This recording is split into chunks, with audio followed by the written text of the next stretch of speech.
अक्सर आप लोगों ने देखा होगा कि कंप्यूटर का जो मॉनिटर है उसका लेंथ और ब्रेथ का जो साइज है वो अलग अलग होता है। जैसे इसका लेंथ देख सकते हैं, यहाँ पे कुछ ज़्यादा है, यहाँ पे कम है। इसमें लेंथ जो है से कुछ कम हुआ है, ब्रेथ कुछ बढ़ गया है, और यहाँ पे लेंथ कुछ कम हो गया है और ब्रेथ कुछ और बढ़ गया है। तो इस रेशियो को, यानी लेंथ टू ब्रेथ का जो रेशियो होता है उसको ना एक स्पेशल रेशियो बोला जाता है। उस रेशियो को क्या कहा जाता है? यह रेशियो काफ़ी इंपॉर्टेंट होता है। जैसे आप लोग यूट्यूब शॉर्ट्स के बारे में बात कीजिएगा तो जो वीडियो होता है, जो शॉर्ट्स वीडियो, उसका जो रेशियो होता है वह 9:16 होता है। इंस्टाग्राम रील्स आप लोग देखते हैं, उसका जो रेशियो होता है 1:1 होता है। तो उस रेशियो को किस नाम से जाना जाता है? मैं चाहूंगा कि इसका आंसर आप लोग बताइए। In course of video you will get the correct answer. तो hello Jharkhand, welcome to learners crash education. आप हैं हमारे साथ कंप्यूटर भाषा ज्ञान के पार्ट नंबर 45 में। एज यूजुअल क्लास काफ़ी ज़्यादा फ्रूटफुल रहेगा, और आज की क्लास का जो सोर्स है वह राजस्थान पुलिस कांस्टेबल से क्वेश्चन उठाया गया है। टोटल आपको 30 क्वेश्चन देखने को मिलेगा। तो प्रीवियस ईयर क्वेश्चन है, काफ़ी फ्रूटफुल डिस्कशन रहने वाला है। क्वेश्चन के साथ साथ जो बैकग्राउंड इन्फॉर्मेशन मैं दूंगा उसको भी ध्यान रखिएगा, क्योंकि वे सारी चीज़ आपको पीडीएफ प्रोवाइड नहीं किए जाते हैं। और साथ ही साथ इसका पीडीएफ आपको टेलीग्राम पे मिलेगा, तो उसको @लर्नर्स क्रैच एजुकेशन आप लोग जाकर सर्च कर लीजिएगा, आपको वहाँ पे पीडीएफ सारा चीज़ मिल जाएगा। और क्वेश्चन और आंसर भी मैं पोस्ट करता हूँ। मैं चाहता हूँ कि 10 से 15 मिनट मेरे टेलीग्राम चैनल पे आप लोग 24 घंटा में आइए और बताइए आपके एग्जाम के लिए फ्रूटफुल चीज़ें जो है मैं यहाँ पे प्रोवाइड कराता हूँ। तो आइए और फायदा जरूर उठाइए। तो चलिए क्लास को स्टार्ट करते हैं। बिफोर प्रोसीडिंग फर्दर एक अपेक्षा आपसे, लाइक रखते हैं, सब्सक्राइब और शेयर भी कर दें। आप लोग शेयर नहीं कर रहे हैं, सोच रहे हैं कि दूसरा कोई सिलेक्शन ले लेगा। चलिए, अच्छा बात है। तो ये क्लास को स्टार्ट करते हैं। Let's get. पहला क्वेश्चन ग्राफिकल यूजर इंटरफेस से है, इसका फुल फॉर्म भी देख लीजिएगा। पूछते हैं, in GUI based operating system the user interface does not use फीच ऑफ द फॉलोइंग, यानी कि जो यूजर इंटरफेस होता है किसका प्रयोग नहीं करता है ग्राफिकल यूजर इंटरफेस में? कमांड लाइन का, आइकन्स का, मेन्यूज का, ग्राफ्स का। अगर देखिएगा तो आइकन्स और मेन्यू तो दो ऑप्शन में आपको ना दिक्कत नहीं हुआ होगा, क्योंकि ग्राफिकल यूजर इंटरफेस में पहले डिस्कस किया था, तो ये चीज़ मैं डिस्कस किया था। ग्राफ्स के बारे में थोड़ा बहुत डाउट होगा, तो ये भी डाउट नहीं रखना है। ग्राफ का यूज करके भी हम लोग इंटरेक्ट करते हैं ग्राफिकल यूजर इंटरफेस में। नाम ही इसका ग्राफिकल है तो ग्राफ ही रहता है, ठीक है, कंफ्यूजन नहीं होना चाहिए। तो ये कमांड लाइन जो है एक बीच का ही प्रोसेस है। क्या है? कमांड लाइन जो है एक बैकग्राउंड में काम करने वाला चीज़ होता है। ऐसा कुछ नहीं है कि ये यूजर इंटरफेस का हम लोग प्रयोग करते हैं, ठीक है ना, कमांड लाइन का। तो कमांड लाइन इसका आंसर हो जाएगा। ये बैकग्राउंड में जो है वर्क करता है। तो आंसर तो आपको मिल चुका है। इंपॉर्टेंट पॉइंट यहाँ से ये रहेगा कि ग्राफिकल यूजर इंटरफेस और कैरेक्टर यूजर इंटरफेस क्या होता है। तो ग्राफिकल यूजर इंटरफेस में देख लीजिएगा, इसमें हम लोग आइकन्स का इस तरह बोल सकते हैं, ग्राफ का, ओके ना, और इस तरह से देख लीजिएगा मेनू का यूज करके कंप्यूटर के साथ इंटरेक्ट करते हैं। जबकि कैरेक्टर यूजर इंटरफेस में आपको क्या करना होता है, कैरेक्टर का यूज करना होगा, यानी कि इसमें कीबोर्ड यूज करना पड़ेगा। इसमें आप लोग माउस का यूज कर सकते हैं। तो ये बेसिक डिफरेंस होता है। ये थोड़ा सा ग्राफिकल यूजर इंटरफेस होता है, वह क्या होता है, वह जो होता है ईजी होता है या काफ़ी ज़्यादा टफ होता है। कुछ कुछ एग्जांपल देख लीजिएगा, रीड कर लीजिए। माइक्रोसॉफ्ट विंडोज है, ये भी ग्राफिकल यूजर इंटरफेस का एग्जांपल है, ध्यान रखिएगा। उसका तो मैक ओएस है, एंड्रॉयड है, ओके ना, ये गूगल के द्वारा लॉन्च किया गया था एंड्रॉयड ऑपरेटिंग सिस्टम। ऊपर एप्पल का iOS है और फायरफॉक्स ओएस है। ये सब ग्राफिकल यूजर इंटरफेस है, ओके ना। माइक्रोसॉफ्ट विंडोज है, इसमें आप लोग किसका यूज करते हैं? कहीं भी आप लोग टाइपिंग करके इसके साथ इंटरेक्ट करते हैं? जी नहीं। आप लोग कोई आइकन दिखता है उसको सीधे क्लिक करते हैं, आपका पार्टिकुलर फंक्शन होने लगता है। तो ये हो गया graphical user interface. Character user interface में आपको कैरेक्टर का यूज करना होगा, जैसे इमेज डॉस। बहुत बार पूछा गया इमेज डॉस को कि इमेज डॉस जैसे किस तरह का एक यूजर इंटरफेस है, तो कैरेक्टर यूजर इंटरफेस है, इसको ध्यान रखिएगा। उसके बाद देख लीजिएगा विंडोज कमांड प्रॉम्प्ट है, टर्मिनल और कैरनल्स है, यूनिक्स लाइनस, यूनिक्स और लाइनस ध्यान रखिएगा। ये दोनों जो है कैरेक्टर यूजर इंटरफेस में आते हैं। और साथ ही साथ एक और स्लाइड यहाँ पर डाला गया है, डिफरेंस बिटवीन है,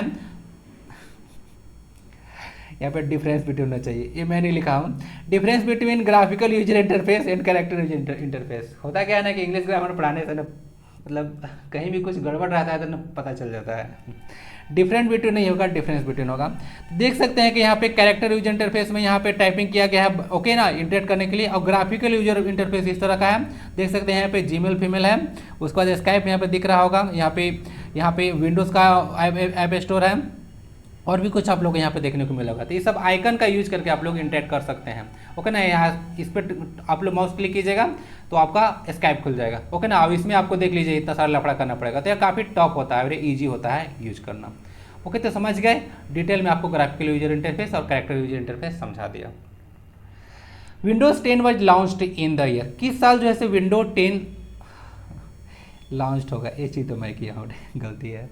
Windows 10 was launch in the year, ये 2015 में लॉन्च किया गया था। आपसे डिस्कस किया था कि विंडोज़ 10 जो है 2015 में आया था, और विंडोज़ 11 जो लेटेस्ट वर्जन है, आपसे पूछा जाता है, विंडोज़ 11 का जो है लेटेस्ट वर्जन अक्टूबर 2021 में लॉन्च किया गया है, और विंडोज़ माइक्रोसॉफ्ट का आया है ना, इसको ध्यान रखिएगा। पॉल एलन और बिल गेट्स के द्वारा माइक्रोसॉफ्ट कंपनी को फाउंड किया गया था, सॉफ्टवेयर कंपनी है एक तरह से, याद रखिएगा। तो 2021 में विंडो 11 आया था, विंडो 10 2015 में। आइए थोड़ा सा विंडोज़ का इतिहास देख लेते हैं।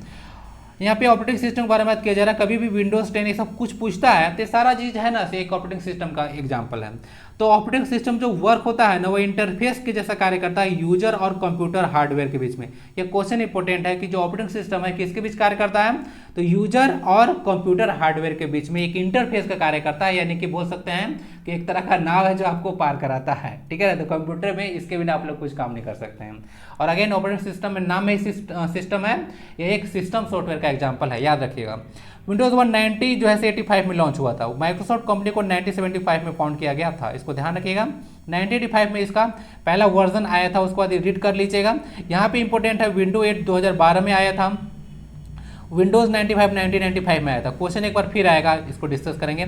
और विंडोज 10 जो है जैसा बताया कि 2015 में, और विंडो 11 जो है से 2021 में आया है।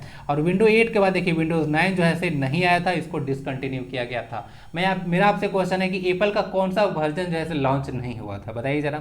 आंसर तो आपको मिल चुका है बी 2015, याद रखिएगा। माइक्रोसॉफ्ट जितना भी ज़्यादा सॉफ्टवेयर मतलब मार्केट में सॉफ्टवेयर है, उसका अधिकतर हिस्सा जो है से माइक्रोसॉफ्ट ही है, ठीक है। सब कोई माइक्रोसॉफ्ट का ही यूज करता है।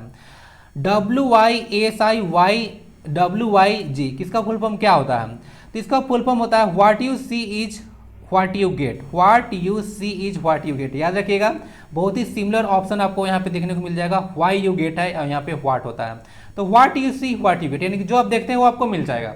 तो देखिए यह जो YCYG है यह क्या होता है समझिए।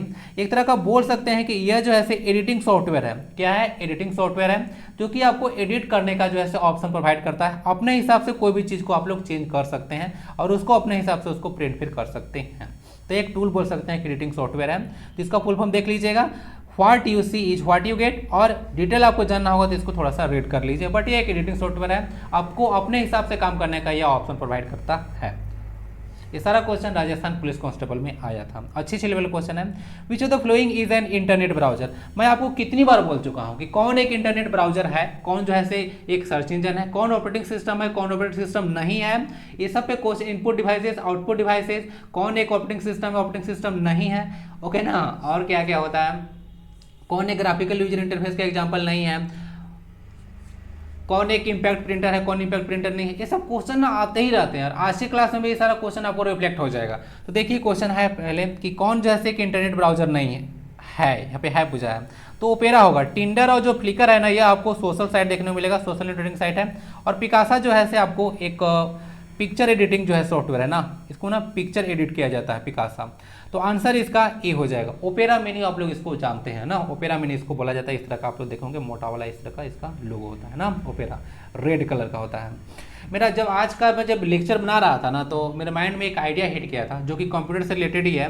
मैं चाहता हूं कि एक लेक्चर आपको ना जो डिफरेंट टाइप का मतलब एक तरह का जो इमेज होता है उस पर मैं वीडियो बनाऊं। जैसे एंड्रॉइड का आप लोगों का सिंबल इस तरह से देखने को मिलता है, तो उस तरह का चीज़ मैं आपको प्रोवाइड कराऊंगा। अगर मान लेते हैं ओपेरा है, विंडोज़ का जो है आइकन है, तो इस तरह का जो चीज़ है ना, आइकन से रिलेटेड चीज़, कोई इमेज जो है किस चीज़ के बारे में बात करता है, उस पर मैं एक स्पेशल क्लास जो है लेने वाला हूँ। तो हो सकता है कि अगला जो क्लास आएगा उसी पर होगा, और नहीं तो उसको मैं काम करना आप शुरू करूंगा तो हो सकता है कि एक दो क्लास के बाद आपको मिल जाए, क्योंकि उसको काफ़ी ज़्यादा सर्च करना पड़ेगा।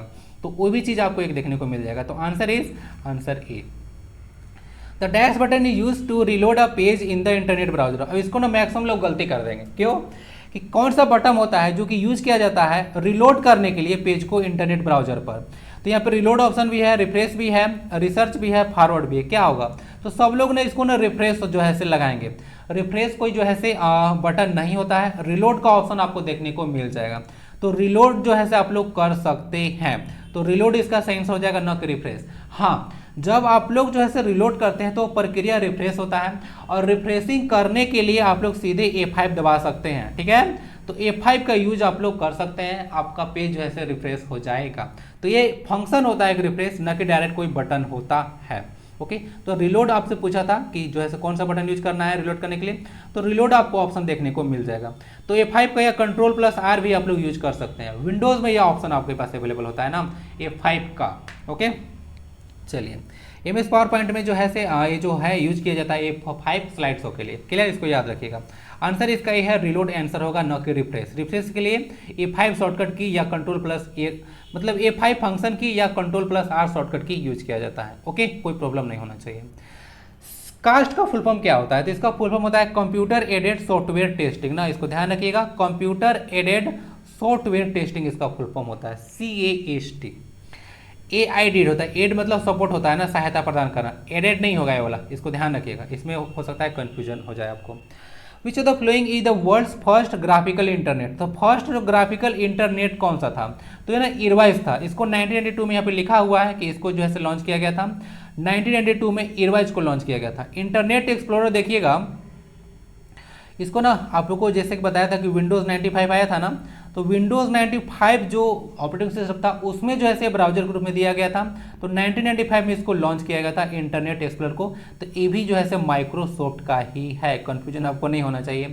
क्रोम जो है गूगल का है और सफारी एप्पल का ऐसा वेब ब्राउजर है, ठीक है। ओके ना, क्रोम जैसे 2008 में आया था, आपको पता होना चाहिए। और सफारी जो 2 साल इसको लॉन्च किया गया था। ऐसा क्यों? सफारी जो है एप्पल का है, तो एप्पल में 2 है, एक पीसी के लिए चलता है और एक आपका जो है मोबाइल के लिए चलता है। तो एप्पल में जो पीसी का जो ऑपरेटिंग सिस्टम मतलब जो वेब ब्राउजर था सफारी, वह लॉन्च किया गया था 2003 में, इसको याद रख लीजिएगा। और जो मोबाइल के लिए लॉन्च किया गया था वह 2007 में ब्राउजर लॉन्च किया गया था सफारी का। और अगेन कुछ और एक्स्ट्रा इन्फॉर्मेशन देना चाहूँगा, क्रोम जो है दुनिया में सबसे ज़्यादा यूज किया जाने वाला वेब ब्राउजर है। और दूसरा नंबर पे आता है वही एप्पल का सफारी, सेकेंड नंबर पे है। ओके, और सर्च इंजन में नंबर 1 आपको आता है गूगल। गूगल एक सर्च इंजन है, गूगल और गूगल क्रोम में अंतर है, दोनों गूगल का ही है, लेकिन एक सर्च इंजन है और एक वेब ब्राउजर है। ओके ना, तो सबसे ज़्यादा यूज किया जाने वाला है। आंसर आपका रिवाइज हो गया, ये फर्स्ट ग्राफिकल इंटरनेट था। Which of the following is equal to 2 GB? इस तरह से भी क्वेश्चन आपको दे देते हैं फंसाने के लिए, कंफ्यूज कराने के लिए। तो 2 GB क्या होता है? GB से पहले आता है MB और MB के पहले आता है KB। ओके ना, तो इसको बाइट में कन्वर्ट करना है। तो बाइट के लिए सबसे पहले अगर GB है तो 2 से तो मल्टीप्लाई कर लीजिए, GB को 1024 से मल्टीप्लाई कीजिएगा तो हो जाएगा आपका MB। ओके ना, MB को जो है से KB हो जाएगा, 1024 से मल्टीप्लाई कीजिएगा तो KB हो जाएगा, और KB को 224 से मल्टीप्लाई कीजिएगा तो यह बाइट में आ जाएगा। तो आंसर इसका ए हो जाएगा। इस तरह से भी क्वेश्चन देखिए आसान है, लेकिन फंसाने के लिए इस तरह से दिए हैं और बहुत लोग इस क्वेश्चन को ना गलत भी कर देंगे। तो इस तरह से देख लीजिएगा, 2 से तो मल्टीप्लाई हो ही गया, उसके बाद यहाँ से जो GB MB में कन्वर्ट हो गया, MB KB में, और KB से यहाँ पे बाइट में कन्वर्ट हो गया। ओके ना, और अगर बिट्स में पूछ देगा तब तो इसको 8 से मल्टीप्लाई कर लीजिएगा तब बिट्स हो जाएगा। तो ऐसे ऐसे क्वेश्चन फंसाने के लिए देते हैं, ठीक है। चलिए, तो मेरा कंप्यूटर का लेक्चर चेकआउट कीजिएगा ना, तो लगभग मैं इंडिया के अंदर जितना भी एग्जाम हुआ हर एक तरह का क्वेश्चन जो है मैं टच कर दिया हूँ और बहुत ही डिटेल में आपको समझाया हूँ। तो चांस तो बहुत कम है कि क्वेश्चन आपसे छूटेगा। 20 क्वेश्चन में लगभग 18 से 19 तो बन ही जाएगा। ओके, और मैं तो बंद तो किया नहीं हूँ क्लास और आपको दे ही रहा हूँ, तो देखिए आगे तक और भी अच्छा हो जाएगा। विच of the following is not a memory? इनमें से कौन एक मेमोरी नहीं है? कैश है, रैम है, ALU है, रोम है। पता चल गया आपको? कैश के बारे में कोई डाउट है क्या? कैश के बारे में किसी को डाउट है क्या? मैं आपको बताया था कि कैश जो होता है एक मेमोरी है, एक रैम का ही पार्ट होता है, रैंडम एक्सेस मेमोरी उसी के पार्ट होता है, और रोम भी उसी के पार्ट है। रीड ओनली मेमोरी है, रैम तो खुद एक मेमोरी है ही। अरिथमेटिक लॉजिक यूनिट, यह जो है CPU का यह पार्ट होता है, इसका काम होता है अरिथमेटिकल एंड लॉजिकल ऑपरेशन को परफॉर्म करना। मैथमेटिकल ऑपरेशन भी यही परफॉर्म करता है, तो यह कोई मेमोरी नहीं होता है, ठीक है, यह CPU का पार्ट है। आंसर इसका हो गया सी, कैश मेमोरी है। साथ ही साथ एक रजिस्टर मेमोरी का भी याद रखिएगा, ये भी एक मेमोरी है, ये भी रैम का ही पार्ट होता है। कैश हो, मेमोरी हो, उसके बाद रजिस्टर मेमोरी हो, यहाँ से डेटा जो है CPU बहुत फास्ट लेता है। क्योंकि अगर मान लेते हैं कोई ना हार्ड डिस्क है, यानी कि कोई सेकेंडरी स्टोरेज डिवाइस, सेकेंड नहीं बोले हार्ड डिस्क है, तो वहाँ पर कोई अगर डेटा स्टोर तो उसको लेने में तो घंटा भर लग जाएगा। और आपको पता है कि कंप्यूटर में कोई भी आप लोग इंस्ट्रक्शन देते हैं, आपको प्रॉम्प्टली जो है उसका आंसर दे देता है। तो सोचिए कितना जल्दी ऐसे यहाँ से बोलिए कि कैश मेमोरी से डेटा लेता है, उसको प्रोसेस करता है, स्टोर करता है, फट से आपको डिस्प्ले कर देता है, यानी कि आउटपुट दे देता है। तो इस तरह फास्ट काम के लिए कैश मेमोरी और रजिस्टर मेमोरी यूज किया जाता है। ये सब बहुत ही फास्ट मेमोरी है और रजिस्टर मेमोरी सबसे फास्ट है। What is the purpose of CMOS in a CPU? CMOS का जो है से फुल फॉर्म क्या होता है? मुझे शायद याद आ रहा है कि CMOS का फुल फॉर्म ना किसी एग्जाम में पूछा जा चुका है। एग्जैक्टली मुझे याद नहीं है कौन सा पार्ट में है, लेकिन मैं इसको शायद पढ़ा चुका हूँ कि CMOS क्या होता है। तो मेन पर्पस क्या होता है CMOS का? तो हाँ देखिए, CMOS जो होता है CPU का, उसका मेन फंक्शन होता है कि जो होता है कि save system information such as time and date. तो डेट एंड टाइम जो होता है उसको जो है से यह आपको दिखाता है। कैसे जो होता है, जो डेट एंड टाइम किस समय आप लोग कौन सा काम कर रहे हैं, तो वह जो सेव करने का जो काम होता है वह जो है यही करता है। जैसे आप लोग देखिएगा ना CPU में, सेंट्रल प्रोसेसिंग यूनिट में, कि कौन किस समय आप लोग सर्च किए या क्या रिजल्ट आया, या कौन सा फाइल जैसे किस समय आप लोग एडिट किया, क्या कर रहे थे, तो सब एक ना टाइम उसका भी जो है से लोड हो जाता है। तो वह जो होता है CMOS ही करता है। तो इसको देख लीजिएगा, full form complementary metal oxide semiconductor, यही फुल फॉर्म होता है CMOS का। एक फिजिकल पार्ट होता है मदरबोर्ड का। ओके, तो आंसर आपको मिल चुका है, save system information such as time and date. Which of the following is an input device? देखिए क्वेश्चन आ गया, ये इनपुट डिवाइस पूछा है आपसे। स्पीकर है, प्रोजेक्टर है, लाइट पेन है, प्लॉटर है।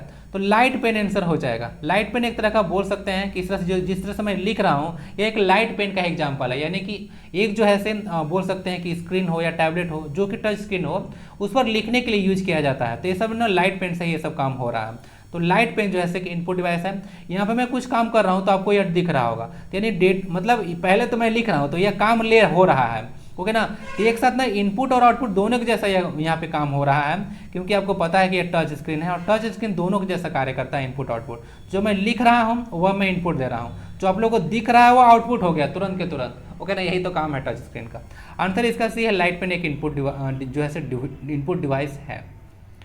In banking industries which of the following input devices is use to verify cheques? Cheque करने के लिए किसका यूज होता है? तो MICR यूज होता है ना, मैग्नेटिक इंक कैरेक्टर रिकॉग्निशन, ये होता है इसका फुल फॉर्म। ये क्वेश्चन तो बहुत बार पूछा गया अलग अलग एग्जाम में। OCR होता है ऑप्टिकल कैरेक्टर रिकॉग्निशन, OMR होता है ऑप्टिकल मार्क रिकॉग्निशन। आप लोग का जो एग्जाम हॉल में जो परीक्षा देते हैं OMR सीट पर, तो वही चेक होता है। और कार्ड रीडर तो वाले की अलग चीज़ है कि अलग अलग कार्ड को रीड करता है। तो आंसर इसका सी हो जाएगा, MICR। बैंकिंग इंडस्ट्री पूछ देगा तो आंख लगा लीजिएगा MICR। ठीक है, फुल फॉर्म देख लीजिएगा, पूछा जाता है। The image produced on the monitor by the configuration of the points is also called pixels, dot map, dot pitch या फिर डॉट रेड।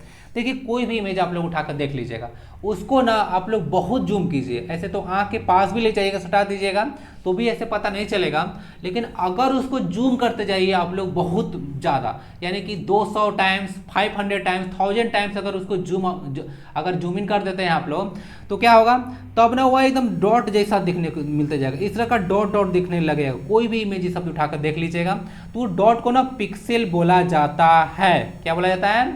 पिक्सल। इसको याद रखिएगा।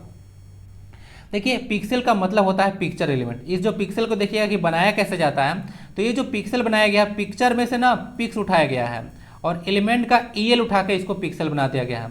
तो यही समझ लीजिएगा एक तरह का आप लोग को जो मॉनिटर पर देखिएगा कि बहुत सारा डॉटेड डॉटेड पॉइंट्स दिख रहा है, अगर कोई चीज़ को बहुत ज़्यादा जूम इन कीजिएगा तब, तो उसको जो है से बोला जाता है पिक्सल्स।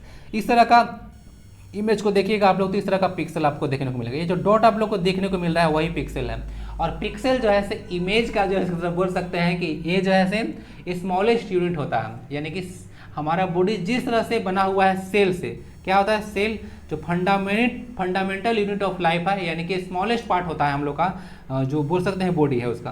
तो किसी इमेज का जो स्मॉलेस्ट पार्ट होता है, स्मॉलेस्ट सेगमेंट होता है, उसको पिक्सल बोलते हैं। तो बहुत सारा पिक्सल देखिए इसमें यूज हुआ है, मतलब मिक्स हुआ है, और उसके बाद जाके इमेज यह बनता है। तो डिटेल में समझा दिया गया। थाउजेंड्स ऑफ टीनी डॉट्स होता है अलग अलग कलर का, तब जाकर ये इमेज बनता है। तो इसको जाकर रीड कर लीजिएगा। ओके, चलिए, सबका अपना एक ऑन कलर होता है, तो इसको पिक्सल कहा जाता है। पिक्सल डिपेंड करता है ना, पिक्सल अगर ज़्यादा रहेगा ना तो इमेज क्वालिटी अच्छा होता है, पिक्सल कम रहेगा तो इमेज क्वालिटी अच्छा नहीं होगा। ये चीज़ भी थोड़ा सा ध्यान रखिएगा। विच of the following is not a soft copy device? चलिए, सॉफ्ट कॉपी डिवाइस आपसे पूछा गया है। मॉनिटर है, विजुअल डिस्प्ले टर्मिनल है, प्लॉटर है, फिर वीडियो सिस्टम है। तो कौन जैसे सॉफ्ट कॉपी डिवाइस नहीं है? यानी कि सॉफ्ट कॉपी मतलब उसको आप लोग टच नहीं कर सकते हैं भैया, ठीक है। और उसके बाद एक तरह का देख लीजिएगा, टच नहीं कर सकते हैं। तो मॉनिटर हो गया, तो इसको आप लोग टच कर सकते हैं, तो या जो है टच इसको नहीं कर सकते। क्वेश्चन आपसे नोट पूछा गया है, और सॉफ्ट कॉपी खुद बोलता है कि हमको आप टच नहीं कर सकते हैं। तो ऐसा चीज़ आप लोग को देखना है जो कि आप लोग टच कर सकते हैं। तो सॉफ्ट कॉपी हो गया। एक तरह देख लीजिएगा यहाँ पे मॉनिटर में सॉफ्ट होता है, जैसे आप लोग का जो भी मोबाइल दिख रहा है वो भी एक तरह का बोल सकते हैं कि मॉनिटर ही है। तो क्या जो इस तरह का चीज़ लिखा हुआ है सब टेक्स्ट जो है इस तरह का आप लोग टच कर सकते हैं? जी नहीं टच कर सकते। आप लोग टच कीजिएगा तो अपना जो है मोबाइल का स्क्रीन को टच कर रहा है, ना कि सब जो लिखा हुआ है उसको टच कर सकते हैं। विजुअल डिस्प्ले टर्मिनल, ये भी डिस्प्ले करने का ही काम करता है। ये भी आपका आंसर नहीं होगा। वीडियो सिस्टम है, वीडियो कोई भी सिस्टम है, ये भी नहीं होगा। ये भी जैसे कोई चीज़ वीडियो को फॉर्म में दिखाता है, टच नहीं कर सकते हैं। तो ये जो है प्लॉटर है, प्लॉटर के बारे में डिटेल में डिस्कस करेंगे। यह एक ना हार्डवेयर डिवाइस है। तो सॉफ्ट कॉपी डिवाइस बोले या सॉफ्टवेयर बोल दे या फिर हार्डवेयर बोल दे, तो प्लॉटर जो है एक हार्ड कॉपी डिवाइस बोल सकते हैं कि हार्डवेयर यह है। इसको बेसिकली आप लोग टच कर सकते हैं, जैसे मोबाइल आप लोग उठाइए इस तरह से देखिए टच कर सकते हैं आप लोग। तो यह एक हार्डवेयर डिवाइस है। और यहाँ पे जो यह दिख रहा है सब PDF ये सब है, तो ये सब ना सॉफ्ट कॉपी के अंतर्गत आता है, जो अभी PDF में प्रोवाइड कराता हूँ, जो भी आप लोग वर्चुअल फॉर्म में देख सकते हैं मॉनिटर पर। तो समझ गए, आंसर इसका प्लॉटर हो जाएगा। यह एक हार्डवेयर डिवाइसेस है और हार्डवेयर सॉफ्टवेयर छांटने के लिए जरूर आता है। जो आप लोग टच कर सकते हैं हार्डवेयर हो गया, जो टच नहीं कर सकते हैं वह सॉफ्टवेयर हो गया। ठीक है, चलिए। Dash is not an impact printer, question आ गया। देखिए कौन एक इम्पैक्ट प्रिंटर है, कौन एक नॉन इम्पैक्ट प्रिंटर है। तो देखिए इम्पैक्ट प्रिंटर क्या होता है। तो इम्पैक्ट प्रिंटर जो है ना बाकायदा जो है प्रिंट करने के लिए टच करता है, जैसे नाम में इम्पैक्ट मतलब टच होता है, और नॉन इम्पैक्ट में टच नहीं करता है। तो डॉट मैट्रिक्स होता है, ड्रम प्रिंटर होता है, डेजीविल होता है और लेजर प्रिंटर होता है। मैं आपको ट्रिक बताया था, तिल याद है आपको, TIL, तिल जो होता है, जो आप लोग तिल खाते हैं, तो वो जो या फिर तिल जो होता है जो समझना है, जो तिल होता है वह ना नॉन इम्पैक्ट प्रिंटर में आता है, नॉन इम्पैक्ट में। ठीक है, तिल जो होता है वह नॉन इम्पैक्ट में आता है। ठीक है, अब ये तिल क्या होता है आइए डिटेल में देख लीजिएगा। यहाँ पे तिल होता है थर्मल प्रिंटर्स, उसके बाद आई से बताया था इंकजेट प्रिंटर होता है, और एल से होता है लेजर प्रिंटर। तो बन गया ना तिल। ओके, तीसरा से तिल आप लोग समझ लीजिएगा। तो तिल जो होता है वह नॉन इम्पैक्ट में होता है, बाकी देख लीजिएगा इम्पैक्ट में आ गया।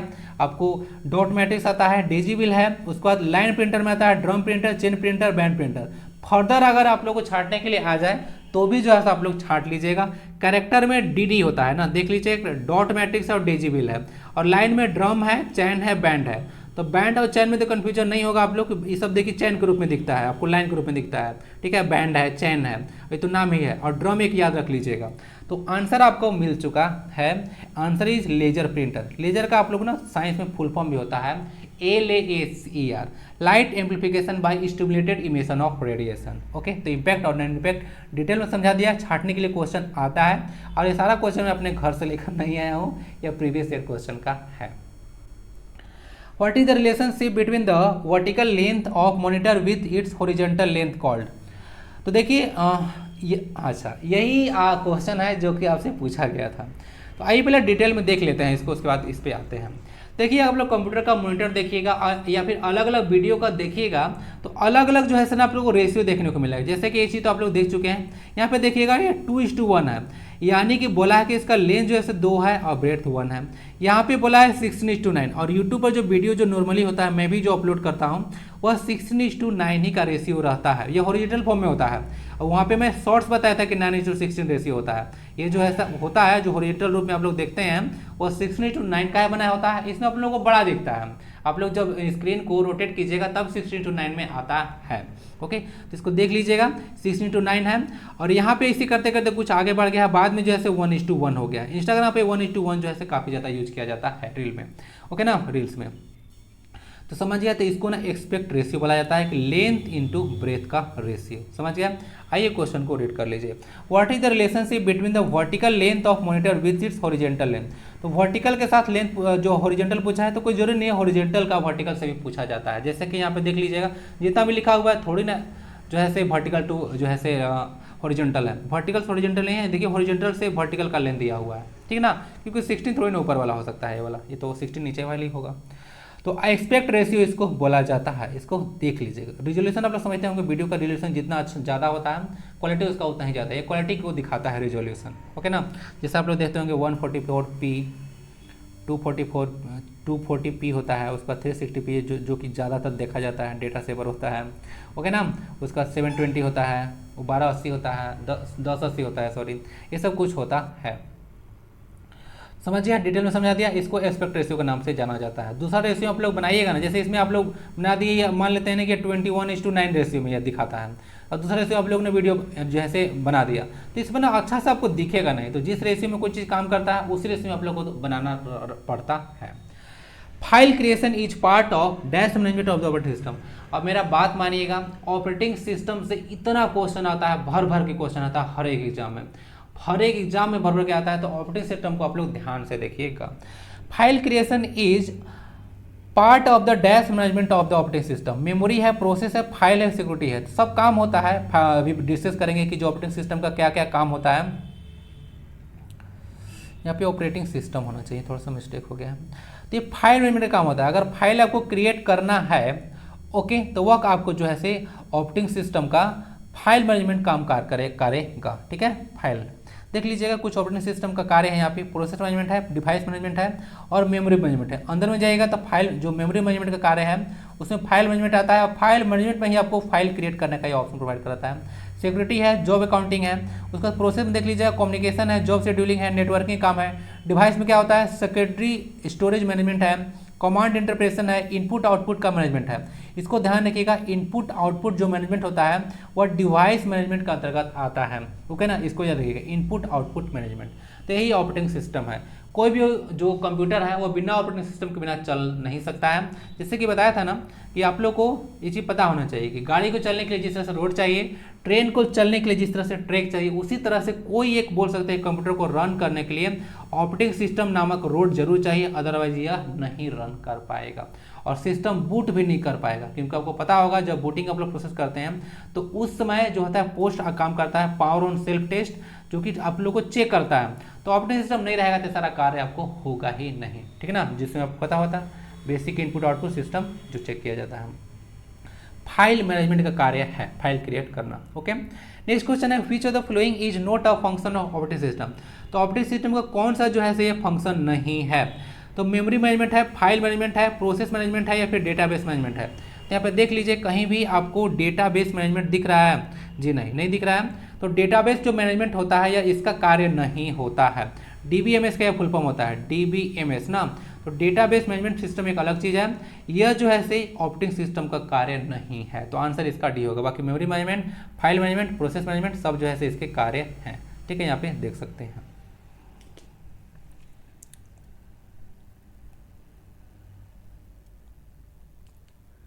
Answer is D.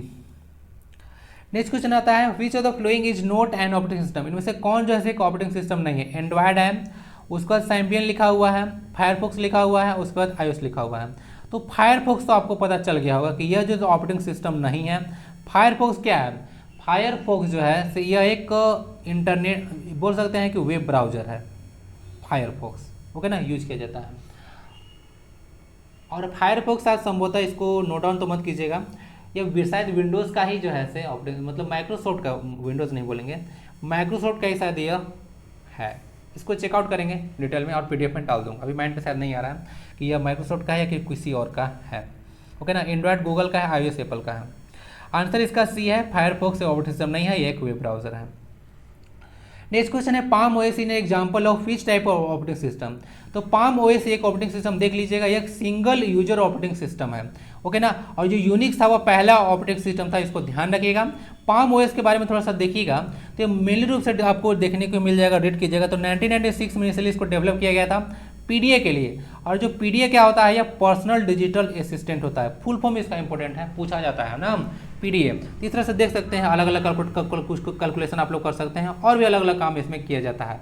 Personal digital assistant इसका होता है, यह पीडीए का एग्जांपल है। तो उसी के लिए पाम ओएस जो है से लाया गया था। एक सिंगल यूजर ऑपरेटिंग सिस्टम है, एक बार में एक ही इंसान इसको यूज कर सकता है। ओके, अब देख लीजिए कुछ सिंगल यूजर ऑपरेटिंग सिस्टम और मल्टी यूजर ऑपरेटिंग सिस्टम। तो सिंगल यूजर में थोड़ा सा रीड कर लीजिएगा, एक ही इंसान यूज कर सकता है। ओके ना, यहाँ पे लिखा हुआ one user only at a time, और इसमें बहुत सारा मल्टीपल यूजर यूज कर सकते हैं। उसमें जो होता है operating system and single user multi system two types. तो सिंगल यूजर और जो देखिए, जो यहाँ पे सिंगल यूजर ऑपरेटिंग सिस्टम है उसको single user single task operating system है, और सिंगल यूजर मल्टी टास्क है। यानी कि ऐसा होता है कि कोई ऐसा जरूरी नहीं है कि ऑपरेटिंग सिस्टम में तो एक ही काम करेगा। Single user operating system multiple task कर सकता है। और इसमें टाइम शेयरिंग ऑपरेटिंग सिस्टम होता है और डिस्ट्रीब्यूटेड ऑपरेटिंग सिस्टम होता है। यह सिंपल होता है, काफ़ी ज़्यादा कॉम्प्लेक्स होता है multi user operating system. Example में देख लीजिएगा विंडोज़ जो है एक सिंगल यूजर है। इसको मैं बताया था ना आपको कि जैसे मैं अपना लैपटॉप में पीसी में विंडो 10 डलवा लिया तो आपको काम नहीं करेगा। आप लोग चाहिएगा कि विंडो 10 मेरा वाला काम कर लीजिए, तो ऐसा काम नहीं होगा। विंडो 10 आपको भी डलवाना पड़ेगा। तो ऑपरेटिंग सिस्टम ये सिंगल यूजर है, आपके लिए काम नहीं करेगा। ओके ना, एप्पल का मैक है वैसे सब देख लीजिएगा। यूनिक्स लाइनस या मल्टी यूजर ऑपरेटिंग सिस्टम है, बहुत लोग इसको यूज कर सकते हैं। ठीक है, चलिए यूनिक्स लाइनस मल्टी यूजर है। ओके ना, सिंगल यूजर नहीं है। विंडोज सिंगल यूजर है। Which of the following is the shortcut key to open a new blank document in MS Word? तो बहुत ज़्यादा इजी है, Ctrl+N होता है। न्यू डॉक्यूमेंट खोलना है तो Ctrl+N यूज कर सकते हैं। ओके, कुछ शॉर्टकट की देख लीजिएगा यहाँ पे। शॉर्टकट कीज को ना की कॉम्बिनेशन में कहीं कहीं कहा जाता है। Ctrl+ होता है ओपन करने के लिए, जो वर्ड डॉक्यूमेंट है वर्तमान में काम कर रहे उसको कर सकते हैं। P जो होता है प्रिंट के लिए यूज किया जाता है। Q जो होता है इसे रिमूव करने के लिए, जो पैराग्राफ फॉर्मेटिंग होता है उसके लिए यूज किया जाता है। Ctrl+R जो होता है सर राइट अलाइन होता है। ओके ना, और Ctrl+ जो C होता है वह सेंटर अलाइनमेंट के लिए होता है। सॉरी, Ctrl+ जो E होता है वह सेंटर अलाइनमेंट के लिए होता है। और Ctrl+ L जो होता है लेफ्ट अलाइनमेंट के लिए। Ctrl+R जो होता है वह राइट अलाइनमेंट के लिए होता है, यहाँ पे लिखा हुआ था। Ctrl+E जो होता है ऐसे इंपॉर्टेंट है ना, यह सेंटर अलाइनमेंट के लिए होता है। Ctrl+C नहीं, यह कट कॉपी करने के लिए यूज होता है Ctrl+C। नेक्स्ट आता है सेव करना है तो Ctrl+S। Ctrl+T क्रिएट होता है हैंगिंग इंडेंट को। उसके बाद Ctrl+U अंडरलाइन करना है। V पेस्ट होता है। X कट होता है ना, और W से आप लोग क्लोज हो जाएगा डॉक्यूमेंट। MS वर्ड में which option divides a cell into several cell in a table? तो MS वर्ड के बारे में बात किया जा रहा है कि अगर आप लोग को अलग अलग सेल में डिवाइड कर देना है एक सेल को, तो उसको ना स्प्लिट सेल आपको काम यह कर देगा। स्प्लिट टेबल नहीं, स्प्लिट सेल यह काम करता है। आंसर इसका बी हो जाएगा। Okay, where is date and time located in Windows 10 operating system? तो आइए, मेरा पीसी का जो आप लोग को देखने को मिलेगा डेस्कटॉप, उसका यह आप लोग को एक इमेज है। ठीक है, शॉर्टकट मतलब बोल सकते काम कर रहा था आज आपका पावर पॉइंट में, तो वहीं से सीधे सीधे मैं इसका स्क्रीनशॉट ले लिया। और देखिए यहाँ पे मैं काम कर रहा था तो डेट एंड टाइम कहाँ पे डिस्प्ले हो रहा है, तो यहाँ पे नोटिफिकेशन होता है विंडोज़ का। ठीक है ना, ये सब कुछ दिख रहा है आपको नेटवर्क का। डेट एंड टाइम जो है आप लोग को यहाँ देखने को मिल रहा है। और इस वाला पार्ट को कोई भी आप लोग काम कर रहे हो, वर्तमान में जो डिस्प्ले करता है, स्टार्ट बटन यहाँ पे देखने को मिल रहा है। ये सारा चीज़ ऐसे पूछ सकते हैं आपको कि स्टार्ट बटन कहाँ पे होता है, तो स्टार्ट जो बटन होता है विंडोज़ का वह होता है टास्क बार में ही। तो सारा काम जो है टास्क बार में ही आप लोग को देखने को मिलेगा। जो काम कर रहे हैं वो टास्क बार में दिखता है। जैसे आप लोग को देख सकते हैं यहाँ पे मैं चर्चा करूँ तो आप लोगों को तो फोल्डर फाइल का यह सिंबल है। उसके बाद यहाँ पे MS पावर पॉइंट है, ये आपका क्रोम का है, और उसके बाद यहाँ पे एक म्यूजिक का है। तो कोई भी आप लोग काम यह कर रहे होंगे तो सारा चीज़ डिस्प्ले जो करता है उसको टास्क बार बोला जाता है। और टास्क बार कोई जरूरी नहीं है कि नीचे हो सकता है, आप लोग टास्क बार को ऊपर भी रिमूव कर सकते हैं, लेफ्ट राइट भी कर सकते हैं, ये फंक्शन होता है। तो डेट एंड टाइम जो डिस्प्ले किया जाता है विंडो 10 में, मेरा विंडो 10 है, तो वह जो है टास्क बार में ही आप लोग को देखने को मिलेगा। ओके, आई होप कि ये चीज़ समझ में आ चुका होगा। तो टास्क बार यहाँ पे आंसर हो जाएगा। रिसाइकल बिन तो आपको पता होगा, एक तरह का कचरे का डिब्बा होता है, जिसमें कचरे का डिब्बा मत बोलिए कि डिलीट किया गया फाइल जो है एक तरह का इसमें चला जाता है। ओके, और यह 30 दिन तक रहता है। ये चीज़ याद रखिएगा, 30 दिन तक रहता है। 30 दिन के बाद यह ऑटो डिलीट हो जाएगा। और ये इसका देने का पर्पज़ क्या होता है, कोई अगर इम्पोर्टेंट फाइल जो है से गलती से आपको जो है डिलीट हो गया, तो अगर आपको उसको रिट्रीव करना है तो आप लोग यहाँ से जाकर उसको कर सकते हैं। ठीक ना, इसीलिए रिसाइकल बिन दिया जाता है। Feature the following is an output device? तो web camera, speaker, light pen, OMR। पूछा कि कौन एक आउटपुट डिवाइस है, तो यहाँ पे साफ साफ दिख रहा होगा। स्पीकर तो बताया था कि एक आउटपुट डिवाइस है। कैमरा जो है अपने अंदर डेटा को लेता है। लाइट पेन जो है डेटा लेता है, तो इनपुट है। OMR जब बताया था ऑप्टिकल मार्क रिकग्निशन, ये भी डेटा लेता है। तो ये क्या है, सारा इनपुट डिवाइसेस है। तो आउटपुट डिवाइस स्पीकर हो जाएगा। ठीक है, स्पीकर एक आउटपुट है, लेकिन माइक्रोफोन जो है एक इनपुट डिवाइस है। ओके ना, ये डेटा मतलब साउंड को अपने अंदर लेता है और बाद में उसको पता होगा कि आपको इलेक्ट्रिकल सिग्नल में कन्वर्ट करता है। Dash is an input device use to draw lines और picture on a computer screen. Keyboard है, लाइट पेन है, जॉयस्टिक है, और फिर या फिर स्कैनर है। ये तो बहुत ईजी क्वेश्चन है। एक इनपुट डिवाइस है जो कि पिक्चर कंप्यूटर स्क्रीन पर, ये जो देख रहे हैं एक तरह का मोबाइल जो टच स्क्रीन है, ये भी कंप्यूटर ही है। तो उस पर जो है ड्रॉ करने के लिए, लाइन को ड्रॉ करने के लिए या कोई पिक्चर को ड्रॉ करने के लिए जो यूज किया जा रहा है वो किसका यूज कर रहा हूँ, ऑब्वियस बात है लाइट पेन का यूज किया जा रहा है, तो आंसर इसका बी हो गया। इजी क्वेश्चन था, समझने का फिर था। जॉयस्टिक आपको पता होना चाहिए गेम प्ले में यूज किया जाता है, एक इनपुट डिवाइस है। ओके, सब इनपुट है, सही है ना, keyboard, light pen, joystick, scanner, जी हाँ, सारा का सारा इनपुट डिवाइसेस है। जॉयस्टिक गेम प्ले में यूज किया जाता है, देख सकते हैं इस तरह से मैं लिखता हूँ, इस तरह का मेरा भी पेन है, तो यह एक इनपुट डिवाइस का एग्जाम्पल है, लाइट पेन इसको बोला जाता है। Dash is an output device that uses a pen to draw lines. देखिएगा, एक आउटपुट डिवाइस है जो कि ड्रॉ करने के लिए बोला जा रहा है, लाइन को ड्रॉ करने के लिए पेन का यूज करता है। तो डेजी व्हील प्रिंटर है, ड्रम प्रिंटर है, प्लॉटर या फिर चेन प्रिंटर, तो इसका सही आंसर प्लॉटर हो जाएगा। तो प्लॉटर एक हाई क्वालिटी का ग्राफिक इमेज आपको देता है, जैसे देख सकते हैं कि मैप को निकालने के लिए इसको यूज किया जाता है, तो यहाँ भी एक पेन यूज किया जाता है इसको ड्रॉ करने के लिए लाइन है सबको, तो यह प्लॉटर यह काम करता है। ओके,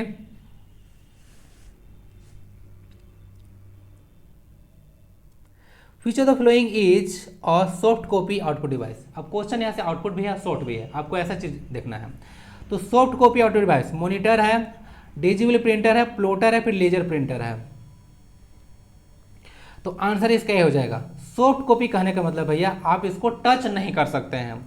डिजिटल प्रिंटर अगर प्रिंटर है तो उसको टच कर सकते हैं, प्लॉटर को भी टच कर सकते हैं, और लेजर प्रिंटर को भी टच कर सकते हैं। प्रिंटर है भैया, प्रिंटर मतलब प्रिंटर है, इसको आप लोग टच कर सकते हैं, तो यह तो सॉफ्ट कॉपी मतलब सॉफ्ट कॉपी हुआ ही नहीं। आउटपुट तो है, मान लेते हैं जितना भी प्रिंटर आप लोग को कोई भी दुनिया का प्रिंटर हो आउटपुट डिवाइसेस है, लेकिन यहाँ पे जो है से आपसे पूछा है जी हाँ आउटपुट डिवाइस तो था, लेकिन यहाँ पे सॉफ्ट कॉपी वर्ड डाल दिया था, तो सबको टच कर सकते हैं तीनों को तीनों BCD को, लेकिन ए को टच नहीं कर सकते हैं। बताते बताते थोड़ा सा गड़बड़ हो जाता है, sorry for that. In MS word which of the flowing option combine 2 और मोर सेल इन टेबल। किसी एक टेबल में 2 से ज़्यादा सेल को कंबाइन करना है, तो इसको ना मर्ज सेल कहा जाता है, तो मर्ज सेल्स वाला ऑप्शन है। ओके ना, इसको देख लीजिएगा।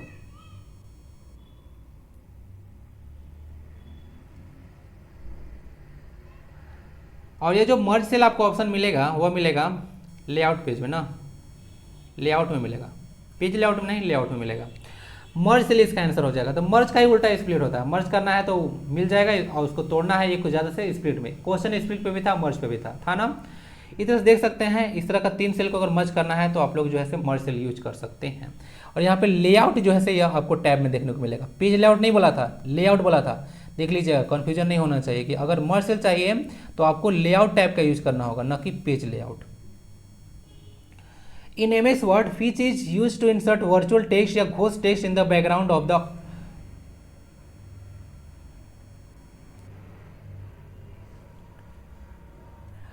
और डॉक्यूमेंट। अब देखिए होता क्या है कि अगर मान लेते हैं कोई चीज़ आप लोग टाइप कर रहे हैं, यहाँ पे कुछ अगर टाइप आपने किया है, होता क्या है ना कि वाटरमार्क का इसका काफ़ी ज़्यादा यूज किया जाता है। आंसर ऐसे वाटरमार्क ही है, आइए इसका आंसर लगा लीजिए। वाटरमार्क इसका आंसर है, और वाटरमार्क इसका यूज किया जाता है मेनली रूप से यह डॉक्यूमेंट किसका है, ओके ना, या आप बोल सकते हैं एक तरह का एडवर्टाइज करने के लिए जैसे यूज किया जाता है। जैसे आप लोग देख सकते हैं कि यहाँ पे अगर कुछ जो है से लिखा हुआ है, कोई चीज़ अगर मान लेते हैं टेस्ट सब लिखा हुआ अच्छे से, और इसके अंदर अगर लिख भी दीजिएगा, अगर मैं यहाँ पे @learners ग्रेजुएशन लिख दूँ, या कोई भी चीज़ बोलिएगा अपना चैनल का प्रचार कर रहा है, मैं अंदर में गूगल लिख दूँ, तो आपको जो है से टेस्ट के अंदर या लगेगा कि दिख रहा है, तो इसको ना वाटर मार्क बोलते हैं। तो वाटर नीचे रहता है तो उसके नीचे मार्क लगा हुआ है। तो अगर ऐसे ही पूछेगा कि जो भी चीज़ टेस्ट लिखा हुआ है उसके पीछे एक बोल सकते हैं कि ट्रांसपेरेंट जो वर्ड लिखा रहता है उसको क्या बोलते हैं, तो उसको वाटर मार्क बोलते हैं। इसको घोस्ट टेक्स्ट भी बोला जाता है। ओके ना, कंफ्यूजन नहीं होना चाहिए। ओके, एक वर्चुअल टेस्ट है, घोस्ट टेस्ट है, वाटर मार्क से जानते हैं। हाइपरलिंक तो आपको कितनी बार डिस्कस किया था, किसी एक बोल सकते हैं वेबसाइट का या बोल सकते हैं कोई पेज का एक एड्रेस होता है हाइपर लिंक। हाइपरलिंक किस तरह से होता है, सिर्फ टेक्स्ट हो सकता है, पिक्चर हो सकता है, या फिर और कुछ हो सकता है, या फिर लिंक हो सकता है, तीनों हो सकता है। ध्यान रखिएगा, पिक्चर भी एक हाइपरलिंक की तरह दिया जा सकता है, ठीक ना, टेक्स्ट भी हो सकता है, और लिंक तो आपका लिंक है ही, ठीक है। तो पिक्चर टेक्स्ट भी हो सकता है हाइपरलिंक। मुझे शायद याद आ रहा है किसी एग्जाम में क्वेश्चन पूछा गया कि हाइपरलिंक कौन नहीं हो सकता है। Computer is a dash word, किस तरह का वर्ड है कंप्यूटर, तो ये एक लैटिन वर्ड है ना, ध्यान रखिएगा। इस तरह से भी पूछते हैं। कंप्यूटर डे कब मनाया जाता है, 2 दिसंबर को, ये भी याद रख लीजिएगा। ओके, चलिए, तो बाकी जो कंप्यूटर वर्ड है वो लैटिन भाषा कंप्यूटेरी इससे निकला हुआ है, जिसका मतलब होता है कैलकुलेट करना ना। आंसर इसका भी है। कंप्यूटर का होता है संगणक इसका हिंदी, और कैलकुलेटर का लघुगणक होता है। ओके ना। चार्ल्स बेबेज तो आपको पता होगा, फादर ऑफ कंप्यूटर, वही जो है पहला कंप्यूटर बनाए थे और उसका नाम था एनालिटिकल इंजन। ओके ना, इसको ध्यान रखिएगा, ये क्वेश्चन आपसे पूछते हैं। और मदर ऑफ कंप्यूटर आपको पता होगा लेडी एडा loveless. Okay, that's it for this class. अब अंत तक आ चुके हैं हम। वीडियो को एक लाइक जरूर कर दीजिएगा। वीडियो कैसा लगता है फीडबैक आपसे अपेक्षित है। क्वेश्चन का अगर कुछ आंसर पूछा जाता है तो आप लोग दिया कीजिए, पार्टिसिपेट कीजिए। ओके ना, मुझे भी अच्छा लगेगा और आपको तो फायदा होगा ही। मिलते हैं फिर नेक्स्ट क्लास में। वंदे भारतम, जय हिंद।